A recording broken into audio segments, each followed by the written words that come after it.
Hello and welcome to our channel, Always Keep Moving. We are Anna and Kelvin, and 9 months ago we quit our jobs in Sweden. Since then we've been travelling around the world. Our journey so far has taken us through Latin America, Southern Africa, the Middle East and Southeast Asia. But now we are leaving Southeast Asia, heading to Taiwan, which is a great place where I used to live many years ago. After spending a few days there showing Anna where I used to live and the sights, we will be venturing into Nepal, trekking in the Himalaya, travelling through India, into the UK, before we eventually head back to Sweden. Don't forget to watch our previous videos coming from 4 different continents and over 20 different countries. And also, don't forget to like and subscribe. We are landing in Kathmandu, the capital of Nepal. We're only here for 2 days sorting out our trekking permits. Then we will be heading to a town called Pokhara, which is the base for where you do treks, to the Annapurna base camp, which is the one we are doing. Made it to Kathmandu. Barely. The landing was scary. It's the customs. Yeah, and it's taking a long time to come. Then another. Yeah. One say no, you should go back to that one. Yeah, it took some time to get. You have to get a tourist visa on arrival here, and first you have to go and do an application, then you have to go and pay. First we were in the wrong line, and then we were redirected to another line, and yeah. We're seeing the adverts here, and I just hope that's not a sign that the Nepalese are selling out. Yeah, space. I don't want to start having that billboards. Oh, and no, up in the mountains? No, I don't think so, no. But anyway, we are here now. Ah, what a relief. But the landing was scary. He came down very fast and it kind of felt like he just landed on one wheel line. Now we don't have any flight for another 2 months, so that feels pretty good actually. Okay, we're gonna see if we can find an ATM and draw out some money. And then it's just time to go to the hotel and yeah, have a slow day today. It's already probably soon 7 o'clock in the night, and then tomorrow we'll be on it a little bit more with fixing a few things. Okay, we're in a taxi and we just left the airport.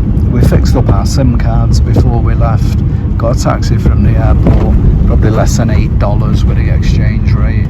And we're just heading to our hotel, which is in an area called Tamil. And I suppose the best way to describe that is it's probably the equivalent of the Khosan Road of the Banglamplu area of Kathmandu, you know, where all the cheaper hostels are, party area and that. So yeah, what can I say, we're heading. It sort of feels good to be back again, even though we're not particularly seeing much of it, just a few back streets here and there, but yeah, you can see it's still sort of as chaotic as it used to be, but in a good way. And you know, everyone speaks English, it's fair, it's friendly and all that, so yeah, nah, it's good. So anyway, heading back there. When we get to the hostel we'll check in and we'll give you a little update on how things are looking. Oh, Tamil looks like it's changed a bit. More modern shops and all the rest of it. We just turned off the main street and we're up here now. Okay. Yeah, it looks interesting. Okay, we'll see where we end up. It's the next morning and we are queuing up outside the Indian Embassy waiting for our visas because we are trekking for a few weeks now. We want it all done and sorted before we go. As we're waiting, right next door is the British Council and we've just seen there's a couple of visitors on the roof. That's the British Council. We're next door. Yeah, that's right. Applying for his residence. But we're here outside the Indian Embassy. He's sitting up on the roof. Yeah. Yeah, the king of the castle, the king of the British Empire. We are in the visa office trying to sort out our visas for India. So yeah, after a bit of backing and forth and getting pointed to different offices, we eventually found a place, and there's a slight change of plan. Now it was taking 3 weeks to get the visa that allows you to do an overland crossing, and whereas we've decided, and that was They said at least 2, but people have been waiting 3 weeks and not getting it, so that's going to cut things very, very fine. And then we'd have to come back to Kathmandu to collect it anyway, so it wasn't working out any better. So now we've had to get another visa which allows us to fly, and then it's so anyway, one way or the other we're sorting it out. Hopefully there shouldn't be too many problems. The Kathmandu Irish Bar, we just passed it coming out of the Swedish Embassy. So a little landmark. The Indian Swedish Embassy. The Indian Embassy. So across the road from the Department of Mines and Geology, a nice building that was apparently built in 1978, which looks brand new. So anyway, I don't know about that one. And if you go down that road there, that is where both the British and the Indian Embassy is. And a couple of nice coffee shops there and whatever. So this is a super crazy busy junction, as you can see. Hideous. We're actually heading for the main tourist office to hopefully get our trekking permits sorted out for our trek from Pokhara. We're trying to beat, it's the 31st today, and we're trying to beat the deadline before the 1st of April, because they're changing the rules apparently then. So we're hoping if we get it today, we can sort of sidestep the new rules a little bit, which end up costing a lot more. So we'll let you know how we go, and we'll give you a little update when we've got a bit more news. Yeah, you don't really expect to find a modern shopping Galleria when you are in Kathmandu, Nepal, but they have one. And not only do they have a modern shopping Galleria, they have Jack and Jones, Veromoda only. Swedish brands here. Very unexpected. Alright, I have to go in and have a look at that later. Walking back from the visa agency, everything went well. We have gotten all the printouts we need now. And we are just walking back to our hotel. We are staying. Yeah, we're not in the Marriott. We're facing the Marriott here. Yeah, unfortunately we're not inside the Marriott, but we are still in a very, very good hotel. Okay, it's more than hotel.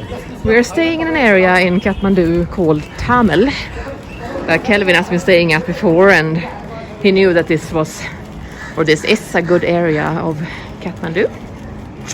And now we are soon getting to our hotel here, the Hotel Blue Horizon. I gotta say, the staff there, they're great, very accommodating. Come up many times to ask if everything is okay with the room, with the food, the breakfast. Yeah, here it is, Hotel Blue Horizon. Exactly, they have a lovely little garden area here, and today is actually nice and sunny. We sat here last night, yeah, if you come with a scooter or a car, you can park here. Here is the lovely little garden area where you can sit and have your breakfast or lunch, dinner. Yeah, there's one of the guys working here. Yeah, for being a free breakfast is really good actually. Yeah, no complaints whatsoever.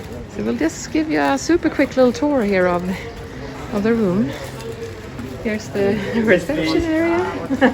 Hello.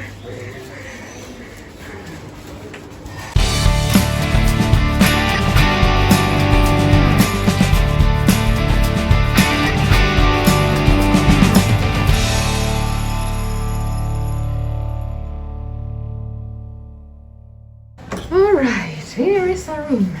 It's actually a very reasonable size of this room. Size wise, no complaints. Basic, yeah. Kettle, fridge, all the usual, right? Yeah. But yeah, here we are. So 2 single beds. We have put all our bags here now, but we have a whole little sofa group here. A whole area here with wardrobes and cabinets and even a fridge, TV, AC. And I gotta say this, the beds are very comfortable. And yeah, toilet. Yeah, shower here is great actually. Very good pressure. So now we are very happy with the Hotel Blue Horizon in Tamil, Kathmandu. If you are coming here on your way maybe to Pokhara or somewhere else in Nepal, could definitely recommend staying here. I think we're for mid-range hotels. Yeah, I think we are paying about 30 euros per night for this, and then it's included breakfast. And like it's pretty much a walking distance to everything that's of importance in Kathmandu. Like, so we walk to the Indian Embassy. That's we're gonna walk to Durbar Square now. Yeah. Durbar Square, 15-20 minutes. Yeah. When we went to the trekking kind of... the trekking permits the area. Yeah, to get that was about another 15-minute walk. So yeah, it is a very good location. Yeah, it's kind of in the center of everything here. Got everything you need, Western supermarkets, Western shopping malls, all the trekking shops. So we're very happy with this place. We're happy with the actual room, the facilities, the food, and definitely the staff. The staff are very, very friendly and accommodating here. We are here, Kathmandu, at the bus station. Now this is the official bus station, obviously, because people are waiting, and there's a bus here. So, just when you think it cannot get worse than Cairo, it is, and now he's going without me, so I've got to get on. Okay. And this is the luxury bus, as you can see, we've got luxury seats. Okay, wish us luck, hopefully there'll be another video.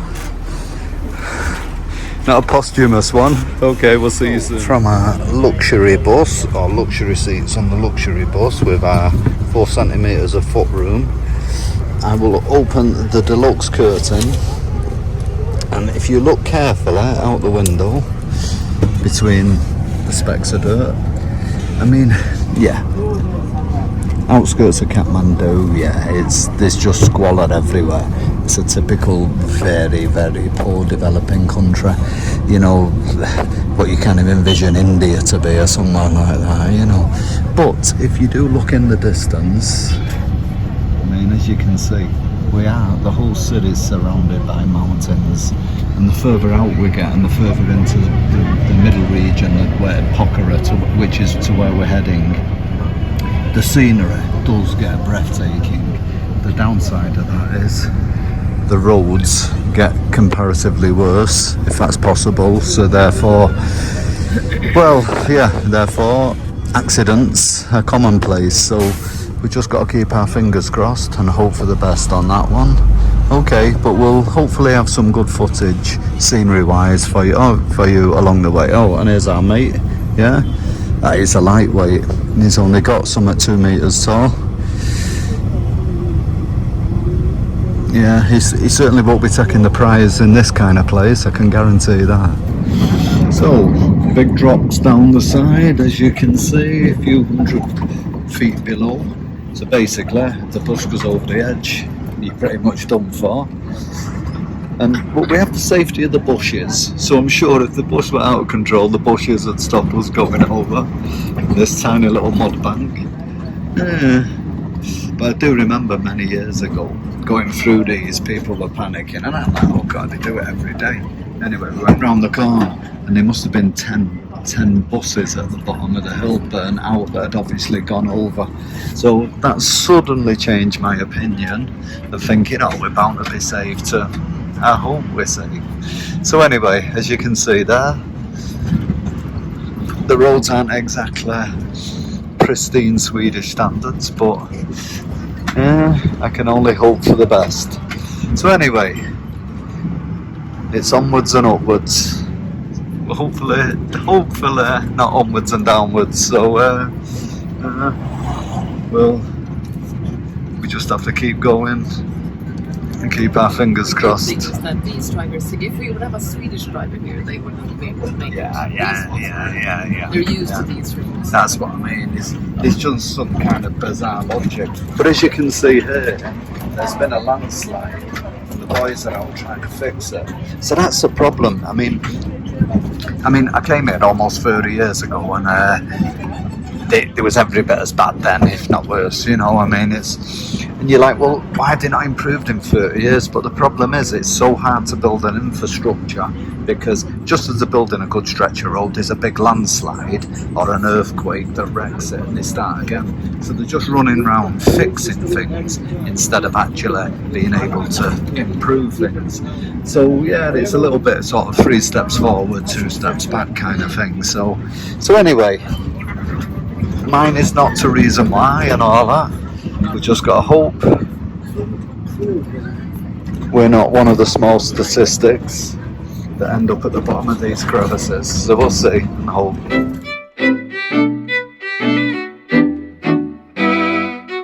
Hey, we are making a little pit stop and going to the toilets here, but yeah, what can you say? We have definitely been to better toilets than this. It's just a little hole in the ground, really, and a little bit dirty. But you gotta say, it's not so bad. It's very nice scenery here. Yeah, here we go.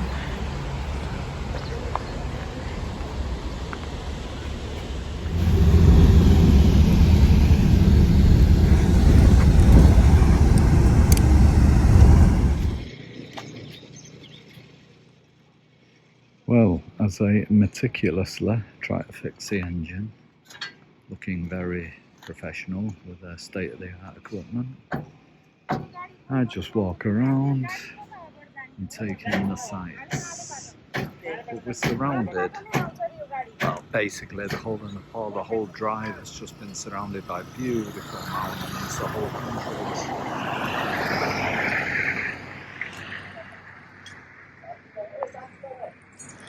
I mean, in terms of scenery, it's second to none. In terms of modern first world luxuries, well, I won't quite say it's up there with the best, but anyway.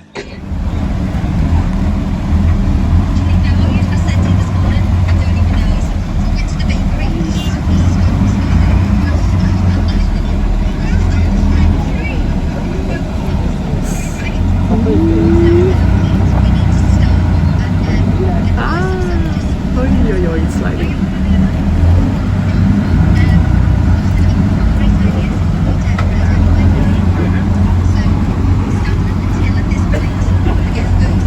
Okay, we are experiencing a gridlock. Do you call it that? Gridlock? Yeah, gridlock. It's a little bit of a catch-22. We are trying to pass on this side and the other cars are trying to pass on that, and there's just not enough road. And this really big machinery in front of us is not really helping. So we'll see how long we'll be stuck here before we can continue. But because most of the trucks and buses driving here are massive, this particular part of the road is very narrow, so yeah, it's a little bit of a problem. After 10 hours on a really bumpy and rough bus ride, we are finally approaching Pokhara. And I can't believe what we're just seeing here when we're driving on the road. The Himalayas. I'm at a loss for word. It really is as nice as people say. Yeah, wow. Yeah, we have just arrived to our hotel here in Pokhara. The Hotel Pokhara View. And look at the view we have here from the hotel if I zoom in. Whee! The Himalaya mountains in the background. And on the other side of the opposite direction, we have a beautiful lake. So we'll definitely show more of that. But now we have to go and check in. So we have just checked into our accommodation here in Pokhara. The Hotel Pokhara View was a really nice room. And just 100-200 meters down from the hotel, you have this gorgeous lake here in Pokhara. It's super nice. It's just sunset now as well, so the sun is just set.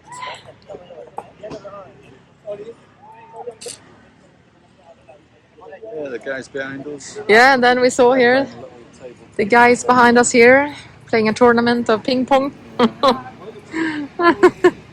And even in the slightest, there's a lot of electrical cables in between.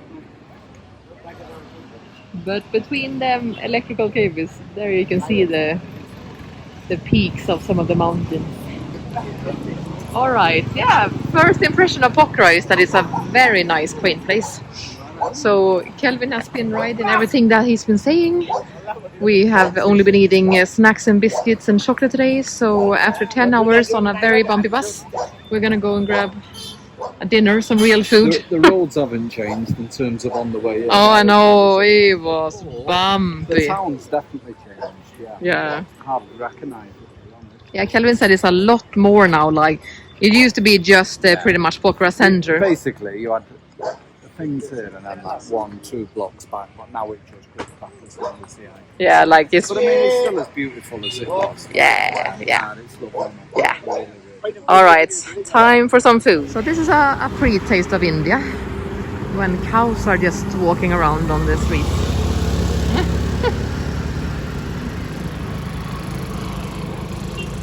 I know that it's like that in India everywhere. I didn't really expect it here though, but yeah, there you go. Good on ya.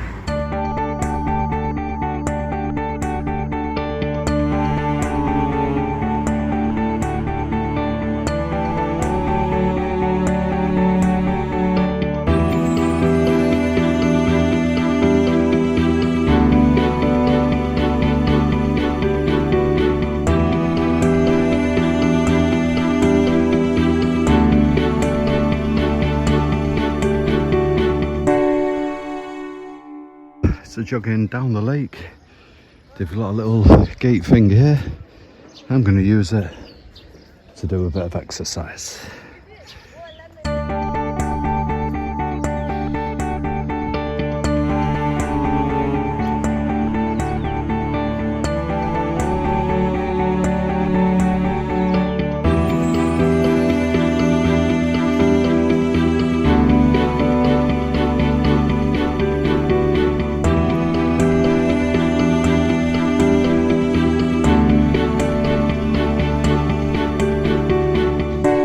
Finishing my run down by the lake. Now I'm coming up the hill, just a few hundred meters to our hotel.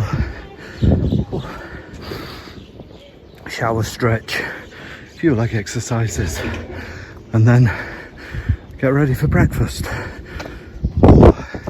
and pack up to be ready for our trek tomorrow. Look at the view from our balcony at our hotel. Ui.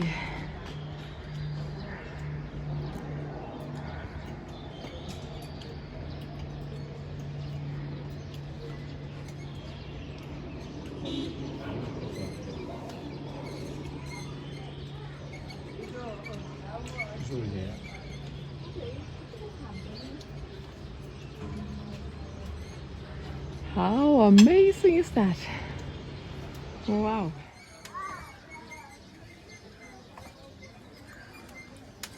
It's not very often you get a train like this, having the Himalayas in the background.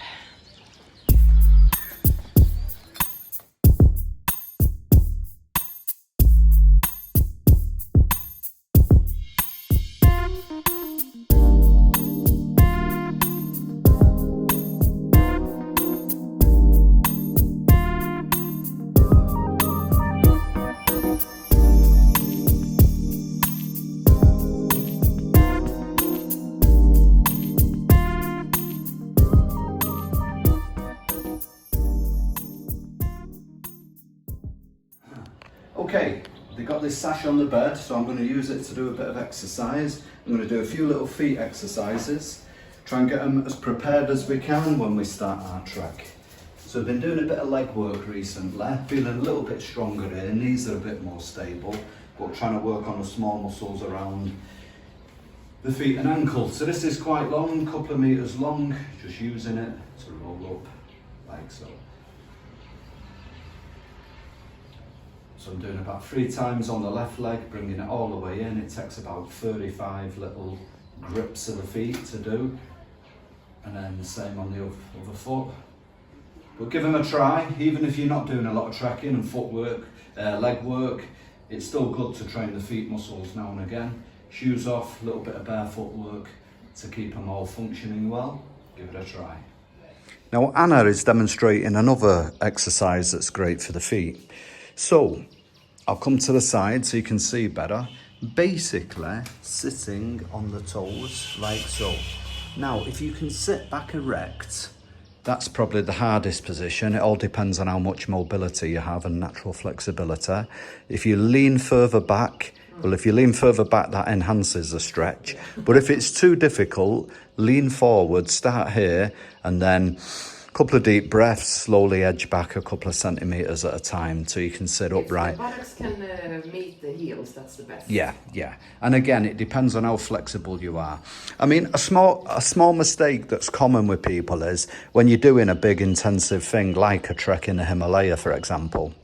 Many people do lots of leg work, but it's easy to neglect the little small muscles in the feet.